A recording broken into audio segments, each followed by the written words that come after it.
Dans le cadre d'un projet d'études, ces jeunes étudiants de l'ESSILV ont eu la chance de travailler sur un projet de recherche.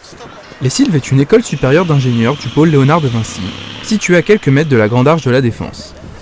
Elle forme des ingénieurs généralistes qualifiés dont font partie Ilan, Thibaut, Patrick, Anouar, Charles et Guillaume, tous issus de la filière ingénierie de l'information.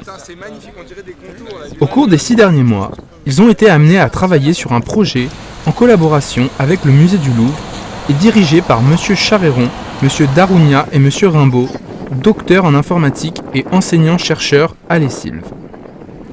C'est avec une grande motivation qu'ils nous présentent donc aujourd'hui les résultats de leurs travaux dans l'enceinte même de leur établissement.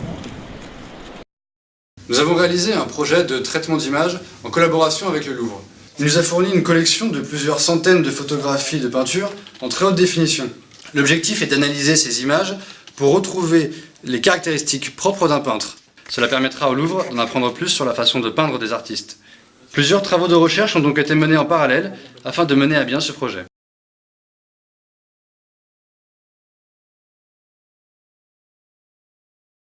La première partie du travail de recherche concerne le traitement de l'image. Nous avons travaillé sur les contours de l'image, la recherche des couleurs et sur plein d'autres paramètres.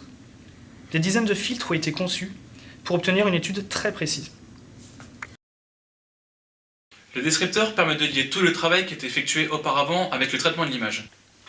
Pour obtenir une étude très précise, on découpe l'image en plusieurs petits carrés afin d'améliorer l'analyse. L'avantage est de pouvoir travailler aussi bien localement que globalement sur l'image.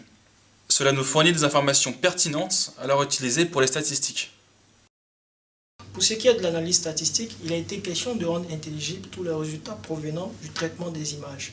À ce niveau, ces différents résultats nous ont permis de tirer d'éventuelles conclusions sur les différences ou les similitudes qui ont bien pu exister entre les différents auteurs. Ces résultats nous ont permis aussi de tirer des conclusions sur les constantes qui ont bien pu exister chez chaque auteur.